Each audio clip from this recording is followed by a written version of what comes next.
Hi, everyone. In today's episode of the Bryan G Real Estate Podcast, today we're going to be talking about negotiating. And this is something I'm really passionate about. That's really important to me. We're going to talk about more of this in a minute, but I mean, negotiating is at the heart of everything that I do every single day. So I think it's this really interesting topic for us to bring up and to kind of discuss today. And to help me with that is Tara Agen. How are you? I'm good, Brian G. It's terrific to be on this podcast, and I'm really looking forward to the topic with you. Well, thank you so much. Why don't you just quickly introduce yourself? I'm Tara Agen. I'm also your sister in law. Yes. But I spent over 30 years in a Fortune 100 corporation, and a lot of what I did was negotiate. Whether I realized it or not, it was a strength that I played to. And so I'm really looking forward to sharing Right. tips, tricks, ideas, and I'd say overall experience with your audience on the podcast today. Well, thank you so much for your time. And I'm not saying this disremoves, but I could not think of anyone else I'd rather have on this episode with. So thank you again You're for welcome. agreeing to come on. So, why is this so important to me? So, as you guys know, I'm in the real estate business, right? And when I started training 10 years ago, I was looking at different things, and I saw a lot of sales training, a lot Hmm. of marketing training. A lot of brokers offer that, right? And especially with Keller Williams, they really offer a lot of great training. Yeah. But one thing that I noticed that was not provided, and this is no slam on Keller Williams, I think this is true for most brokers out there, is that to 98% of real estate agents have no formal negotiating training. And when I sought that out, that was the Hmm. statistic that they presented to me Yes. for the multiple coursework that I've taken. So just so that you guys know, I do have my master certified negotiating expert designation that we can get in real estate. That was That's cool. thank you. That was over the course of over a year. It was 3 multi-day courses, complete with homework, everything else. It was a real deep dive into how to negotiate. So again, it wasn't sales training, it wasn't Hmm. marketing training. It wasn't just objection handling scripts, right? Because that's not really Right. negotiating. A lot of agents think it is, but it's not. But I found that statistic staggering to me. Like Yeah, that's incredible. that shocked me because it, Isn't that the biggest thing you're doing I do when it. you're listing a house, marketing and selling a house, and representing, your seller and or your buyer? I mean, Right. that's the heart of what you have to do as an agent, I would imagine. Right. I mean, it Negotiate. right. It's truly at the center of everything. Yeah. So just kind of a quick overview. Let's just take a listing, for example, right? Writing up the listing itself, we're writing down our terms and conditions. This is what we're selling at. This is how much Mhm. occupancy we need. Here's what our exclusions are, right? We're putting the timeline on when the listing is beginning, Yes. right? And what you don't see in the listing is when it would expire if it doesn't sell, right? So, right from the listing, we're negotiating right off the bat, even, and then the next step will be the marketing. And marketing is still, in my opinion, negotiating, because now Yes. you're selling or persuading the terms and conditions that you've outlined in the listing. So even your marketing is negotiating. It's persuasion. Well, and I remember, as you know, your brother, who's my husband, and I have bought and sold a lot of real estate so far in our life. And that is a big part of negotiation is the marketing side of what you do with your agent. Right. And, as the homeowner and or the potential buyer, you're essentially saying, look, this is what I'm willing to put out there for the listing, Right. and or you're negotiating back with the agent or obviously the real estate agency to say, I don't think you're marketing this the way that I would. Right. And it is a really important part of the negotiation because we've had different realtors along our pathway who did not understand at times how to really amplify our listing, how to really market it. And so it was a negotiation from us to them too. Correct. And portraying and explaining, Mhm. we like the true essence of the property, for lack of a better term. We have all the nuts and bolts. We have square footage and the size of lot Yeah. and things like that. But when it comes to putting our best foot forward or describing through our marketing Mhm. what the property offers or what it doesn't offer, which underscores again the terms and conditions in the listing agreement, right? It underscores all of that. It either accents or detracts from some of those details, right? Right. And then not to get too convoluted into a Yeah. listing, but then we have home inspections, right? When and where that's going to happen. What are Mhm. they inspecting? When are they Mhm. inspecting it? Does the issue come up? We got to work that out. Good point. Appraisals come after that. Does it come in at Always a value? fun part. Oh my goodness, yeah. Well, and and you probably do more than I've ever seen. What are you doing behind the scenes with, potentially mortgage lenders and people who do the appraisals and, giving the nuances of a particular neighborhood or community, right? A lot of right. times I'm sure you're doing that and negotiating on behalf of your seller. Sure. Yeah. And what information is provided to help that appraiser. Now, we're not Hmm. allowed to unduly influence an Mm-mm. appraiser, of course, Of but course. so just something that I do personally. A lot of agents don't, is when I do have a listing and appraisal is coming up, I do meet the appraiser at that time, and I Oh, do have an cool. information packet. So I have a feature benefit sheet, all the upgrades I've done to the house that's very attractive. I have the listing, the disclosures, Nice. anything else that I can describe for the property. And like I said, we can't overly influence appraisers, but I just No. say, hey, here's some like helpful information, useful information. I hope this is helpful for you. In my business, I used to call it fast facts. I Fast used to facts. Oh, I work like that. for an incredible person, and he always used to say to me, Tara, take the emotion out of the marketing, selling, and negotiation. Data drives the best conversation. And so, what you're doing, what you just described to me, is what I used to do: is find fast facts in order to take something forward further. I like that. Can I borrow that? Yes, you can. Can... See, we're all learning. This is great. My gosh, if my former team, and I retired back in July, as my brother in law knows, but my former team listens to this, they're going to be like rolling their eyes, like, oh my gosh, fast facts. We haven't heard that in a while. But it is when you have a certain amount of time to negotiate anything or to explain anything as part of a negotiation, you've got to get to the point. And that actually Right. was, we were talking about this topic, and I was trying to think about where in my career path did I actually start to improve the way that I negotiated. Hmm. And there was this course that my former employer gave to all of us who wanted to take it, called Get to the Point. Get to the point. Okay. One of the most effective courses I've ever taken in my life. You actually, and this sounds kind of like old school, but they actually videotaped us Mm. and they actually showed us how not well we did That's tough. getting to the point, Ooh. right? Even down to, okay, Tara, you had 15 ums, you had 13 ahs. I was like, oh my gosh. And Oh yeah. I had done theater in middle school, high school. I had done theater in college, right? So there was a lot of opportunity that I had to learn lines and practice brevity. But ultimately, get to the point was one of the best negotiation, because here's a tip I will give your audience. One of the best tips I ever learned was actively listen in a negotiation. Yes. Pause yourself in the negotiation. Don't jump to quick answers, because if you don't think it through, that sets another direction to the negotiation that you might want to not have, and or That you got to backpedal from. So that's getting to the right. point was brevity and then pausing and not talking. Yes. And if there was one single skill in negotiating that is the most important thing, is listening. Yes. It's not the talking part. Exactly what you just said. We had a very good friend, your brother and I, who did a lot of merger and acquisition work over the course of his career. And at my former company, I was part of some of the M&A work inside the company.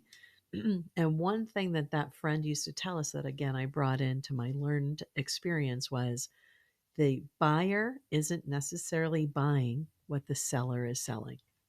Mm. The buyer isn't necessarily buying what the seller is selling. And he would give example after example in deals that he had. And he did some pretty big mergers of, different companies wanting to buy each other or a company that wanted to sell themselves. And really, when you think about it, probably back to your business, real estate, Hmm. how a potential buyer comes into a home that you've listed, you're probably like, well, I think this is the coolest feature or the best feature of the home. It might not necessarily be what that buyer really wants to buy. That's very true. That's Yeah, very right? true. And in contrast to commercial commercial sales, right, where there is very little emotion behind it. It is, Yes, business acquisition, right? Acquiring, liquidating an asset. Technically, that's what real estate is. right. However, everything in residential real estate is emotion driven. Totally. And that is the one wild card when, as we talk about it, we'll give some examples in a little bit, Okay. but that's where uh, I need to, that's where the listening, especially in residential real estate, is so very, very, very important. Yeah, Because like just that's a in, great insight. like just as an example, I think one of the highest levels of emotional drivers in residential real estate is empty nesters. Mm, So you think about this. So you have everybody knows that, okay, so you have people, they've raised their kids, they've gone off to college, they're starting their lives. And so mom and dad need to downsize right, because their large family home, perhaps on, property or something like that, is too much to maintain for two people in their golden years. So they right. need to downsize. Now that seems very logical. Like, okay, that's the next step, right? But think about below the surface what that mom and dad is experiencing. So they've raised their family in this home since they were little kids, Yes. have all these great memories of the holidays and everything Oh, else, and yeah. birthday parties and graduations, and they've seen their kids grow up in this house. And now on one hand, you're really happy because your kids have moved on. Perhaps they've gone to school or trade school, and now they've Hmm. started their careers. They're possibly starting families of their own, and they're moving up and out, Yeah. which uh, you know for us parents, our job is to raise our kids so that they leave. That's ultimately our job, as much as it kills us to see them Yeah. leave, right? But so they're really happy that their kids have moved on and are starting their own lives. Yes. But after that happens, now they're sitting in this big empty house, and it's more than just I can't maintain this. It's like, well, i have to now I have to now sell this property where all those memories were made, Right. right? So now so it's not only just the physical presence in this big space with fewer people, which feels more empty. Right. Now it's the place where all the memories were created, and you have to part with that. Right. And so the emotion, like you're happy for the kids, but now you're Yes. sad because you got rid of the family Yes. home. And logically, you have to downsize just because of age and retirement, Yes. right? You Yeah. just have to. You can't keep up with it. And then there's the anticipation of not knowing, like, okay, so this new place, am I going to Hmm. be able to foster the same kinds of, or the same level of positive experiences or Right. memories in this new place? Right. And we don't know where we're going. Is it a condo? Is it a little house? Is it a different town? So there's a lot of Is it emotion there. Florida? Just kidding. Yeah, exactly, right? Is it that part of your life? See what I mean? But so in Yes. residential real estate, Yes. it's a lot more. Not to poo-poo commercial, but it's more than just like, do I need this warehouse or not? Right. I mean, there's so much emotion behind residential real estate that, Yeah, at a certain phase of your lifetime. I think that must be an interesting negotiation with the potential seller. right, and that's where the listening part is so important, Absolutely. right? In contrast, new home buyers, right? They're buying their first home. Oh, Right. they're so full of hope. That's I exactly love it. right. They're so happy and excited, right? That's a different kind of emotion. That's right. So when we get into a real competitive market or something, and maybe the first one they go for doesn't work out. That's Yes. a real hard pill to swallow. Yes. Those of us in the Or business. like me, when I bought my first place, I bought it in Boston. And I remember I was like, "What? I need money for closing costs?" Like I had no like I Yeah, had saved all these dollars for right. my down payment, but I had no idea I had to pay closing costs as the Huh? buyer. Yeah. And so I remember calling my parents and I was like, "Do you have $2,000?" Uh, I think it was the only time I borrowed money from them post my college grad, Right. my college expense, I should say. But yeah, there was all that first time home buyer, and I did it by myself, which I was super proud of. I didn't Nice. have your brother in my life at the time, and Right. I felt it was such an accomplishment, but I didn't know what I didn't know. And so, Right. probably would have negotiated $2,000 less in their asking price Right. if I knew I needed $2,000 to close on that condo in Boston. But Right. anyways, it just brought back a cool memory. Right. But see, but that's all part of it, right? I mean, so Right. you have empty nesters, you have new home buyers, right? I mean, you have now another thing too is sometimes it's not always by choice, and so Right. That's an interesting negotiation, right? It oh could yeah, be somebody who's separating from their partnership. They could yes, be getting divorced. They or could or have it could be other, or it could be like a job transfer that was right, unanticipated. right, By the way, you're on the other side of the state now. Boom, here you go. right. And so that's where we're getting back to where listening is just so important. You really have to know and really find out and listen from your people and ask good questions Yes. to to find out what is it that people not only need but also what they want, and what is it they're And are experiencing. especially the couple, if you are in a relationship, and or you're ready to sell. I'm thinking about a time your brother and I bought our first place in New York, which you visited, and Hmm. we loved that place. I mean, That we was a still great think place. about that place, That was a great right? house. And I remember I had this huge promotional opportunity with my company to move to San Diego. And it was I mean, we were not on the same page about selling our place. Hmm. And I remember meeting with the agent that, the the company was relocating me. So they had assigned us an agent who they had used as part of the services to me as an employee.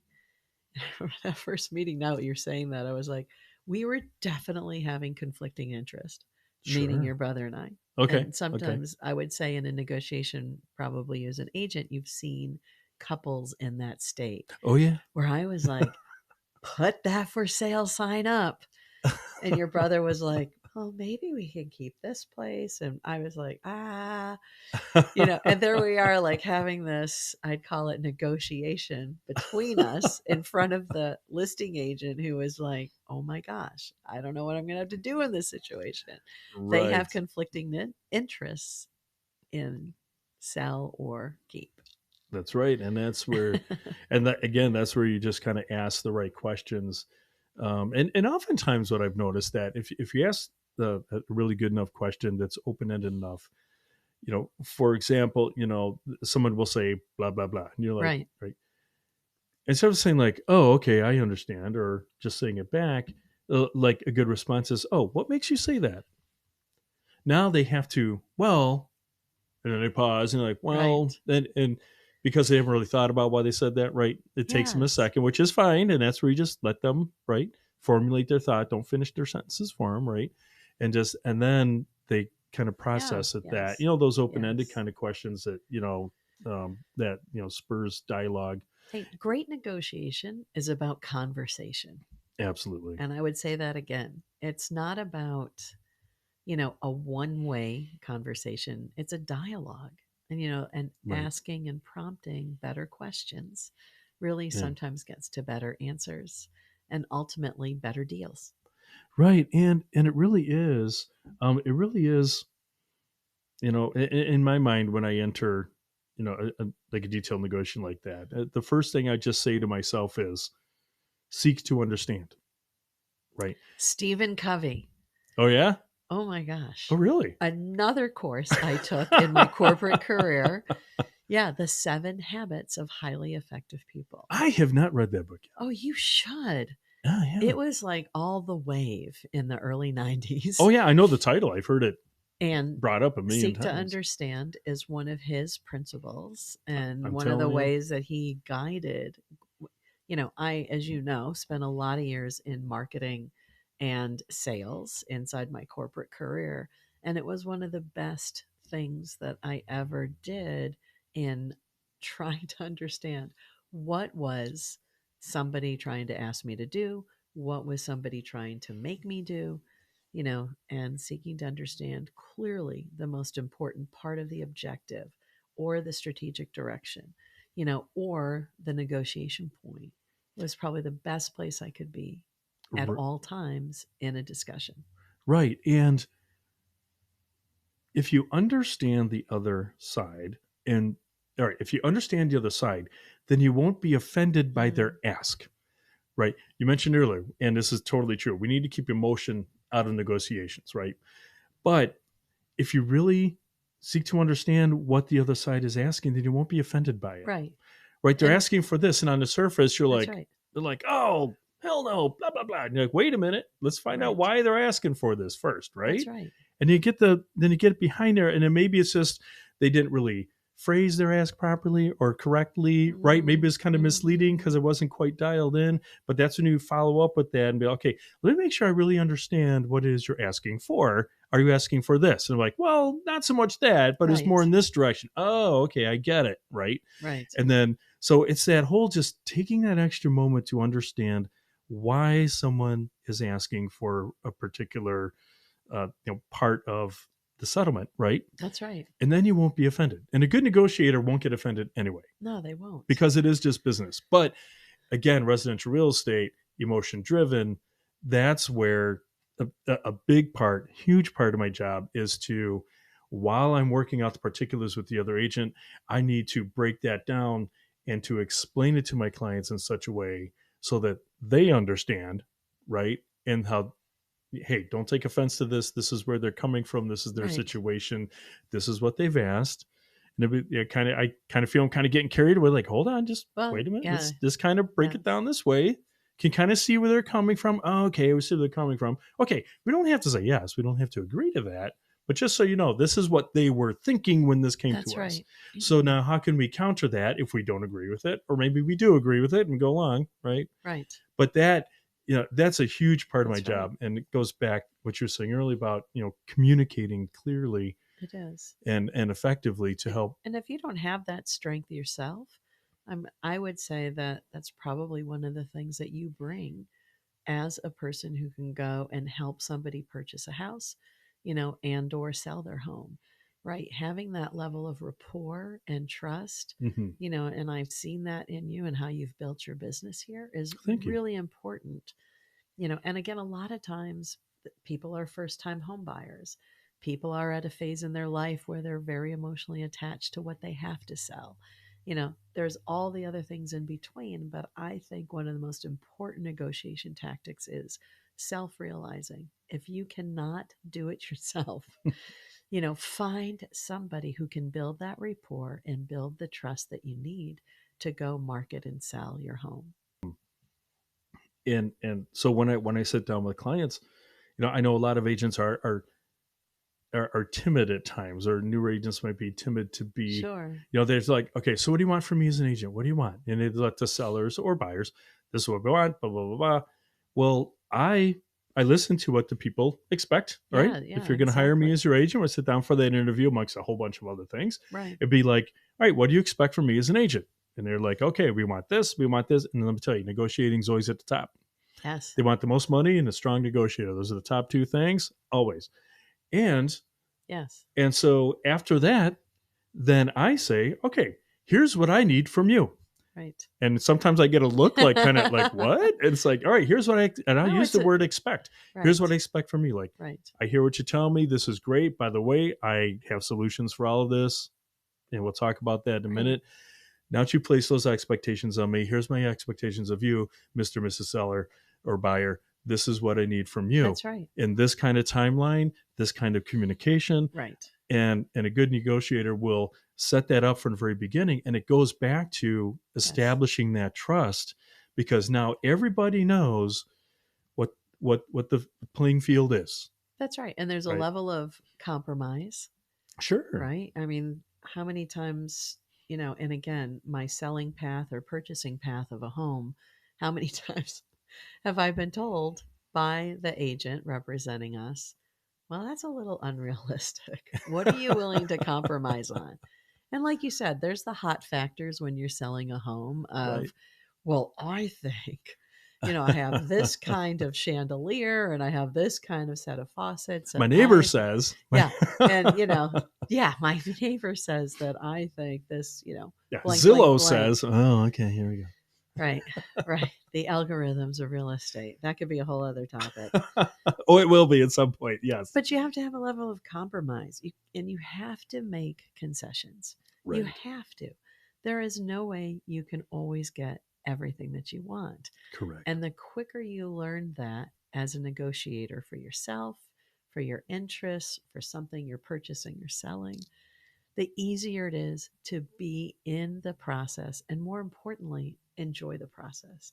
I think so many people are like, oh, I don't want to go buy a new car. I don't want to go purchase a pool. I don't want to go figure Right. out, how to go make something happen. I gotta go negotiate. But you really should see it as a process and Right. figure out the places that you could be comfortable Right. and concede. You have to, if you negotiate well, you will always have concessions. Right. And when people ask me what kind of negotiating style do I have, I say I have a collaborative negotiating style. Mm, Because guess what? Not everything has to be in our favor, no, right? Like you said, we can give to the other side of the table. By the way, agents, it's okay if both of us agents make money off the transaction. It's okay, buyer and seller. It's correct. okay if the buyer gets what they want and the seller gets what they want, right? That's right. It's That's okay. a definition of a great deal, right? Right. The ability to be adaptable, the ability to be open minded, again, always will give you much better results than you expected. Right, and I think a lot of people just kind of anecdotally did who haven't really studied negotiation. They just think that a strong negotiator is someone who just like beats the other side into submission, Well, right. right? I was going to think of the word bully, which is Bully, really the there you go. worst kind Ugh, of it's negotiator. the least productive.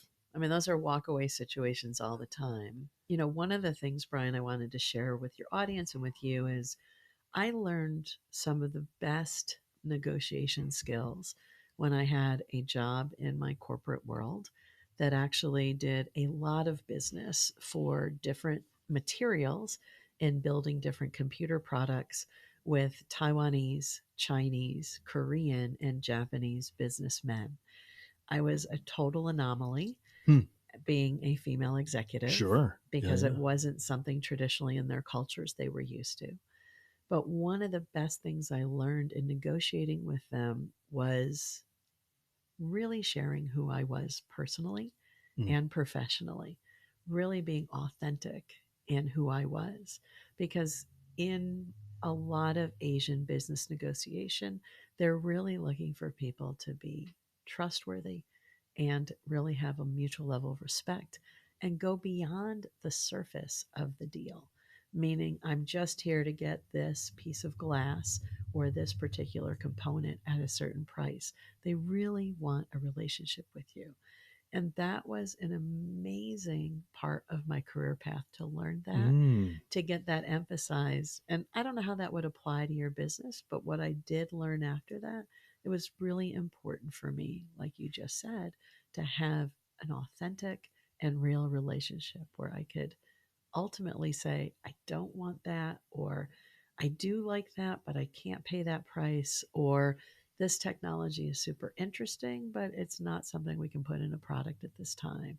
right, And just removing the barrier of, I call it contention or conflicting interest, was something I learned really, really well, from a series of businessmen who I will always appreciate having learned better negotiation skills from. right. And it really ultimately does come down to those experiences, right? The more experiences you Yes. have, that's where you can really kind of just see the value from that.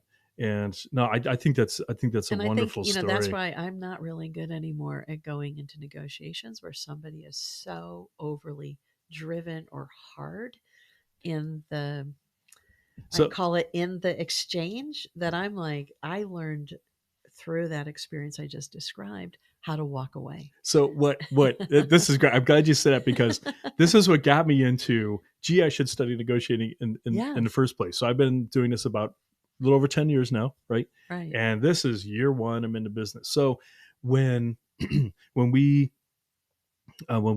and someone submits an offer and we know who the agent is, we can look up in the MLS and by their license number, we can kind of tell how long someone's been in the business, Okay. right? And so I had this trend. I had a buyer. We were putting in an offer, and I'm new to this, like very, very new. I had a good mentor, but I was in my first Right, year, right? right. And so I could tell that this agent had been in the business probably like 25, 30 years. And I know by my number, that guy knew I was probably year one or two, right? Right. So I call him up, and it was just very, very stereotypical what you expect from an older, right, kind of Yes, perspective. So I call yes. up and I had a question. I forget what the question was, but anyway, I call up and he's like, hello. He's like, hey, this is Bryan. We submitted this Right, offer, and right. we're under contract now. And he had a question about this one thing. It was a procedural kind of a thing. Again, I can't remember what it was, but it was minor. Oh well, listen, son. Right, you get that. Listen, Um, son. I don't know if you know how this works or not, but blah blah blah blah, and this and that, and I can't believe you need to really check this out more before you this and that, this and that. So while he's talking, going on his right. little Yeah, rant, power play. yeah, right. Okay, so now he's leveraging his experience against the new Correct. guy, right? Correct. So I just sat there and I let him go, and he kept talking, and then and then he got done, and I just paused for a minute, probably when he thought he had me on the ropes, right? Right. And as pause, I said, you know what? I am so glad that you brought that up. And he's like, huh? And I'm like, you know what? Knowing that there's someone on the other side of this transaction as experienced as you that's going to help keep this on track, I can't tell you what a huge relief that is. Good for you. And then I stopped. Yes. And then his long pause. Then you get the, oh, well, it's the, real responsibility of us senior agents to really help the younger generation and coming up and blah, blah, blah. And I'm like, you know what? I got to learn how to do this better because That's right. that totally flipped the conversation and Right. changed the tone of it. Right. Now he saw himself as a mentor, right? I mean, still grudgingly so, right? And he Yes. still got his jabs in every once in a while. Did you know that it's Happy Grumpy Day? Is it? I heard that this morning on one of the Detroit, radio stations I was Oh my playing. god. So I was just thinking, oh God, that guy sounded grumpy. But Well, yeah, I I mean, guess it's fitting that we pay homage to him yes, today. exactly. So, but that's But you what turn really that into something cool. right. It just totally changed it. Now, we're going to talk about this later. So, how you work with someone who's a tough personality is you just got to go to logic. Boom. Right. Again, no emotion. Don't let the Hmm. emotion get in. And that's so further out throughout that transaction. When something came up, there's an issue with home inspection. Okay, sorry. Hey, I just want to run this by you before I put this in a addendum. Okay. All Right. right, kid. What do you want? Whatever. Like, okay, so all right. So there's mold in the attic. Now, I know based upon my limited experience, right? Right. I kind of gave him that one. All Right. right, that mold's kind of a health and safety thing, right? So Right. I think this really needs to be addressed, right? So I would think that a buyer, purchasing a home, it Yes. should be a reasonable expectation. Tell me if I'm wrong. Should be a reasonable expectation that there not be something that could be a health and safety concern. So Right. probably the seller should probably take care of this for us. Am I Right. right? See what I mean? And I just gave it, put it right in his, and of Yeah, you course just put it he has to back. say yes. But you did it logically because, Right. right, Exactly. you were a first time agent, or ish in that first Ish. year. Yeah. And you're learning and growing as you're negotiating. Right. And I think there is a benefit to saying, look, I don't know everything, Right. or I don't know what you know. So can you really help me Right. make this work for both of us? And that's really what I find what I run into most. Like, this guy, this is kind of a funny story, and that's a very singular Totally kind of funny. event, right? But what you just said there really is true. I will say that the majority of the agents I work with, an approach is key, of course. If something does come up that's kind of sticky situation, it's like, hey, you know, what I do is I schedule the phone call. I'll send them a text. Mhm. Mhm. Can you talk at 2 o'clock? We need to go over this thing. Let's see what we can Mhm. work out together. And if you just approach it from that way, most agents, I will say, are like, okay, yeah, let's see how we can work through this. And the majority time it only gets sticky like that, Yeah, every so very often. But it's all in your approach, right? If you come right. at someone hard, they're gonna push back, But it was right? probably also a time where you were like, "Wait, I've got to really learn how to negotiate better." I mean, it's probably where you started to have Oh yeah, self-realization about I'm really in the business of negotiating on behalf of my client, yeah, what really they want, what they need. and that really Yeah, kind of is is goofy as that situation was, it did underscore what it was I didn't know yet in the right. business, Right. just like that. And so Right. was, I have to learn how to present better. I have to learn how to, and that's where I started seeking out Mhm. this kind of coursework to do so.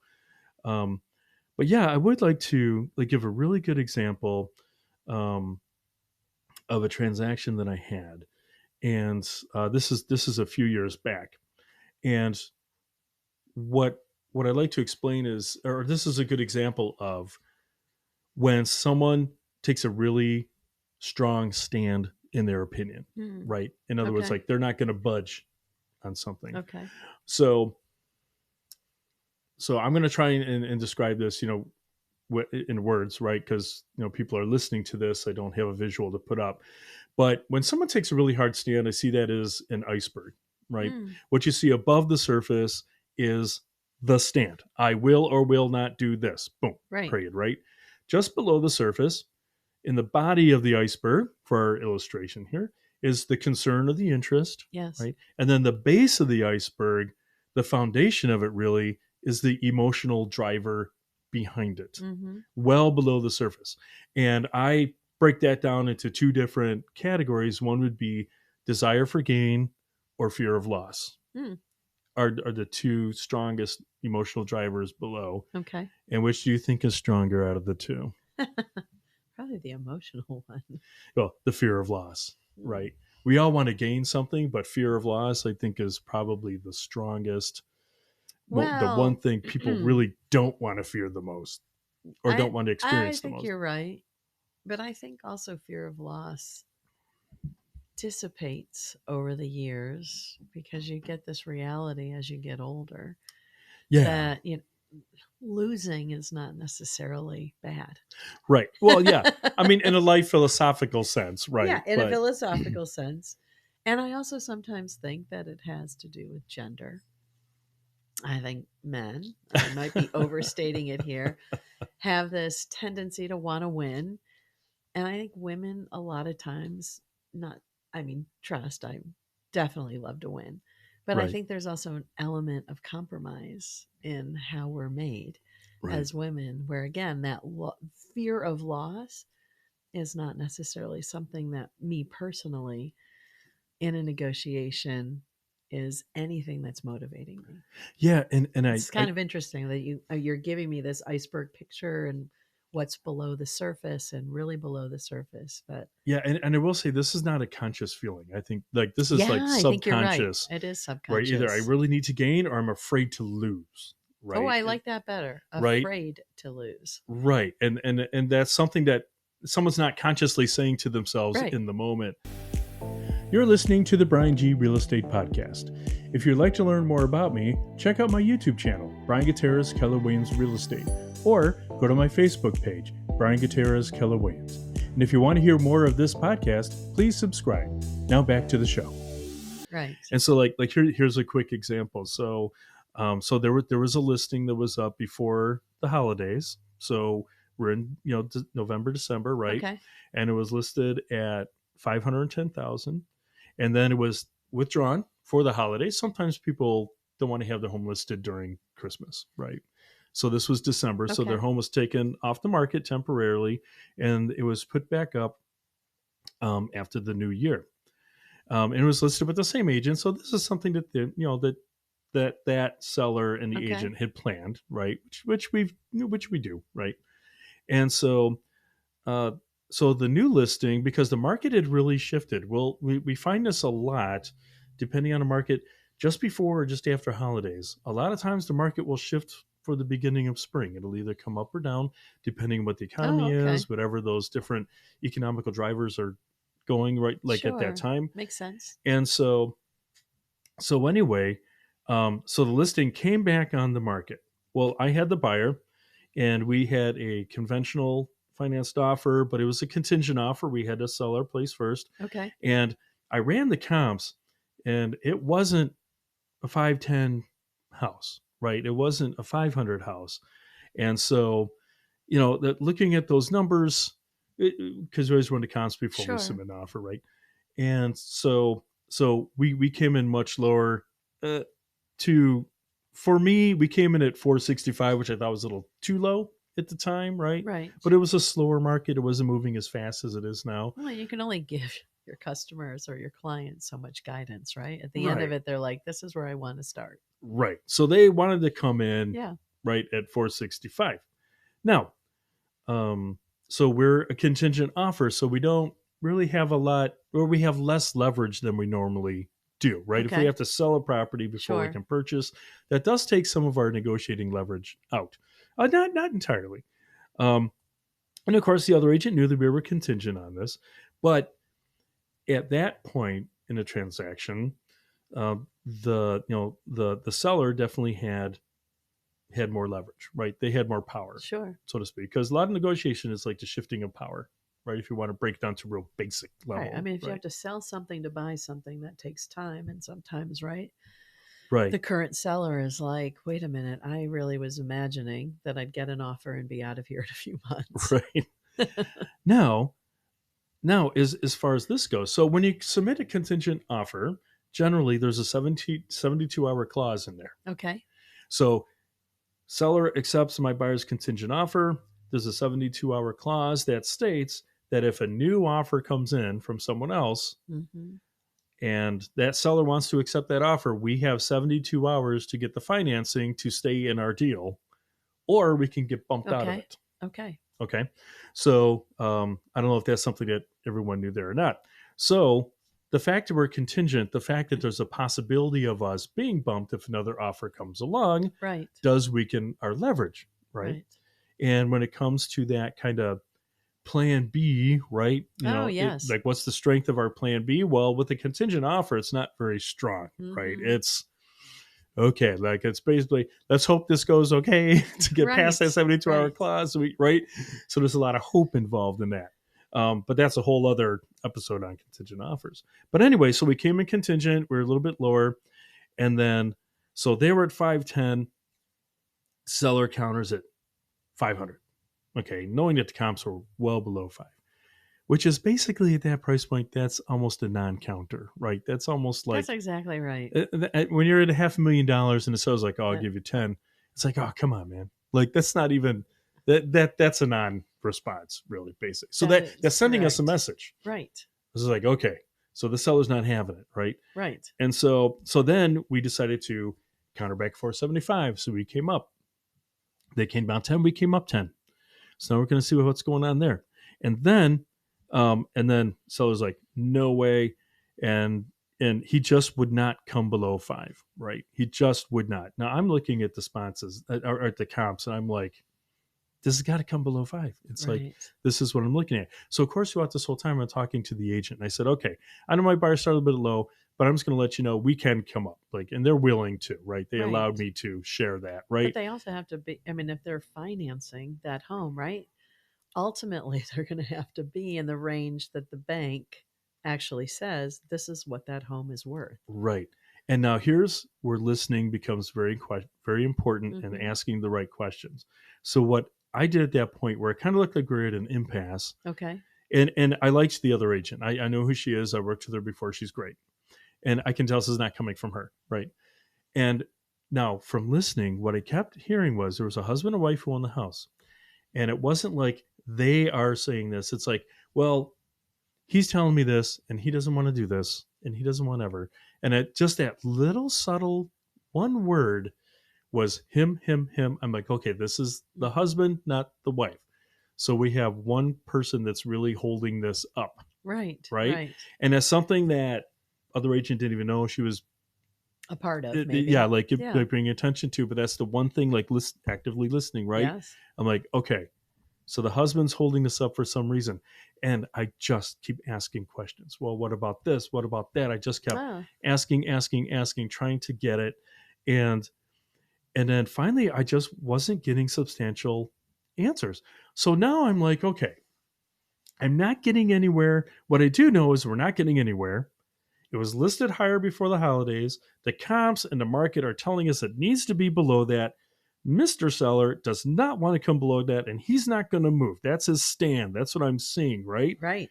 So now I'm like, okay, I'm asking all these questions to see what the concern is, why he's not, which you can kind of, a lot of people are like, well, they want more money. Okay. But why? You got to find out that why, right? Mhm. So now I'm doing that, and so I keep asking questions. I'm not getting any good response. And I'm like, you know what?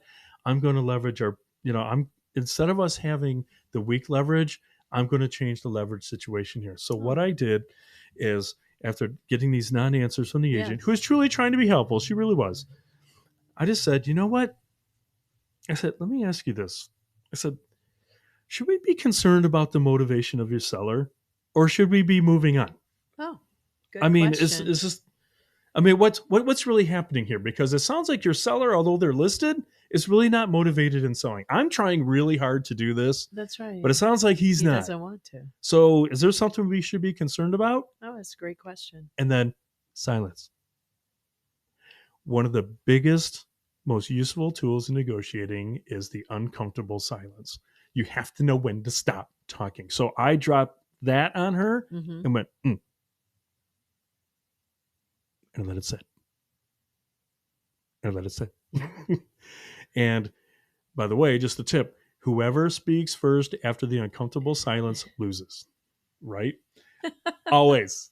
Always. So I sit there and I wait and I'm hearing, and it took a second. I could hear the gears turning, right? Yes. And then I finally found out what it was. She's like, okay, all right, here's what's really going on. This is what I've been Yes. waiting for. Right. So the seller, the hubby, right?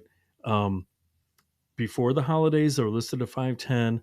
They got an offer at 500, and he turned it down because he knew he would get, in his mind, more than he wanted, that 510 or higher, and he was absolutely convinced that he Oh, would get it.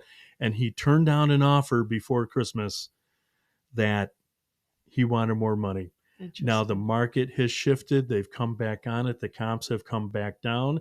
And now he's dealing with the realization that he is not even going to get that five, certainly not getting the 510. Right. And now he's going to get below that. Right. So, what does that tell us about our pyramid and our stand? The emotional driver, the fear of loss. Yeah, it's Now, totally any that. number below 500, he's losing. Right. And that is very hard for people to take, right? In his That's mind, exactly he's like, right. I'm losing, I could hear his internal monologue, like I'm kicking myself for not Right. receiving that 500 offer, Right. And taking it. right? The market has shifted. That was my own choice. My agent told me to take it and I didn't, right? And so now we know Right. exactly what the issue is. Now, That's here's an beautiful. That interesting is thing. a such a cool example of what really does happen Right. a lot of the And times. why listening and asking those great questions and Mhm. finding out information is Mhm. so important to the process, right? That's right. So now I know this. I'm like, okay, great. I know what it is. Now, how do I get past Now how do you get this past poor it? guy feeling so bad? And I feel bad for him. He made a critical error, right? Right. Uh, Right. so now, so how do we answer a, a strong emotional situation? And Yes. there really is only one answer, and that is extreme logic, right? That's the only way to get past emotion Yeah, is that's extreme a good point. logic. Like you say, the fast facts, stay in the facts, stay in the Yeah. information, and taking that Take the emotion data. out of I it. would go back to the comps. I would go back to And right. I mean, that's what I mean. What did you do? I guess okay, is my so question. yeah, no, that's great. So what I did is I'm thinking about something like, okay, this is going to be a tough one to overcome, like Yes. and so I went back to the comps. I knew those were solid. And I thought, okay, you know what? There's a new development right down the street from there. I wonder what those new construction homes are going for, because this home, although in beautiful condition, was Yes. 20 years old. Yes. Beautiful home. And so what I did is I looked at the new construction comps down the street, and guess what? They were like 500, 510. Mm, There it is. So something you normally don't do is compare new construction to existing homes when you run right. comparisons, Right. because they Right. don't compare. Right.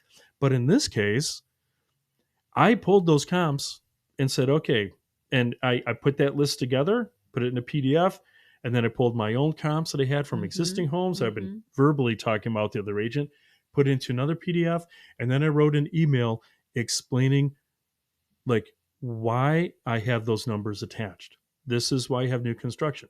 So you're Beautiful. telling my buyer that this home that's 20 years old, although in beautiful condition and great home, Right. is the same value as brand new construction going on right down the street. Like my Right. guy can go down the street and get a Right. new home for 500, and your guy's sticking at 5. Right. This is why it cannot be 5. This is why we cannot justify paying 5 Right. to my client. And now something else that I do is when I write these emails, I write them in such a way that it's not too much agent to agent language. I write it in such a way that here's where we're coming from, again, explaining our position Right. in And such really a way, representing the buyer. right, but also write in such a way that it's okay for the agent to just forward that to their client, Yes. right? It's not so much professional to professional, although it's Right. got all of our professional language in Yeah, there, right? exactly. But something else that I've learned in negotiating is it's okay to help the other side out. Yes. She was obviously struggling with this guy who was just taking that hard stand. So I Right. wrote this beautiful email, Yes. clearly, concisely explained our position, attached the numbers, all the logic, Yes. everything behind it, Love it. and sent that over to her. And guess what? We got Yay. it.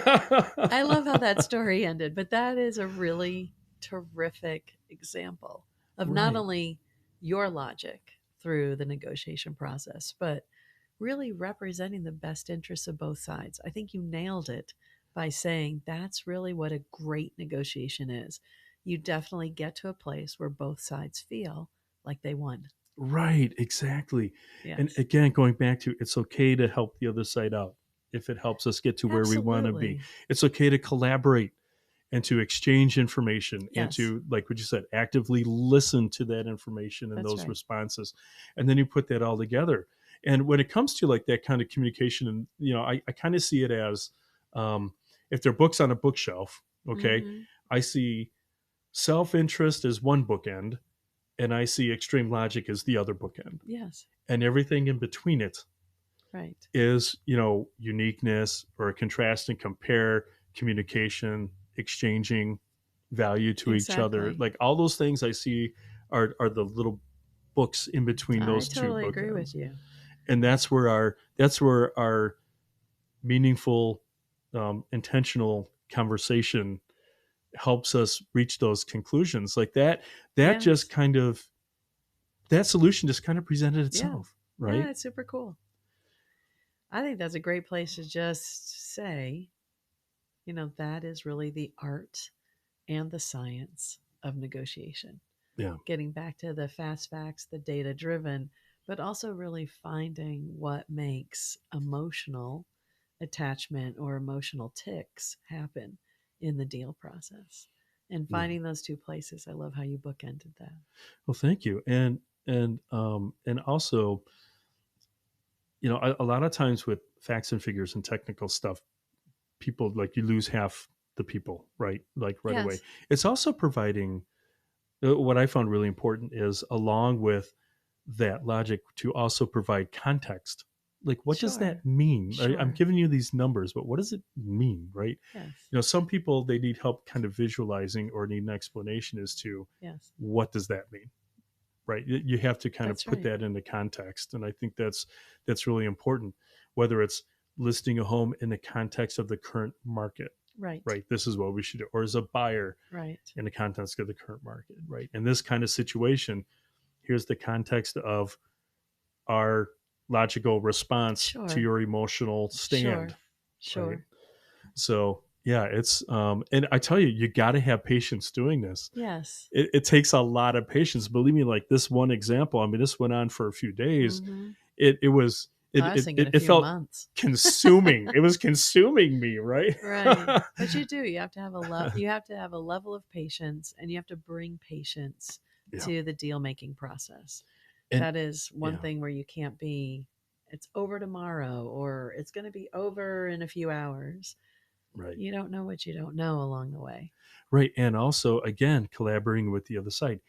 Give the other side a chance to communicate with their client, Yes. and give them a chance to provide that context, to Yes. provide that, to interpret that, those Yeah. logical numbers and things like that. Like, no, there are certain situations where it is absolutely time sensitive and there is a time crunch if something's critical. I get it. But Yes. in most cases, it's take your time in consulting your client, Mhm. gather all the information, actively listen, Yes. package that together, give it to the other side. Now, you can't completely tip your hand, right? We have to be strategic about this, but share what you can to provide the right context and the position that we're coming Yes. from, and then let the other side give them a chance to digest it, Love it. interpret it, present it to their people. And 99 times out of 100, we come back to the table and we work out some kind of solution. I think you So, summarized this session beautifully with that. well, thank you. Yeah. So, is there any other kind of parting thoughts you might have for us today? Well, we were talking about this session, and I just have to quote Mr. Kenny Rogers.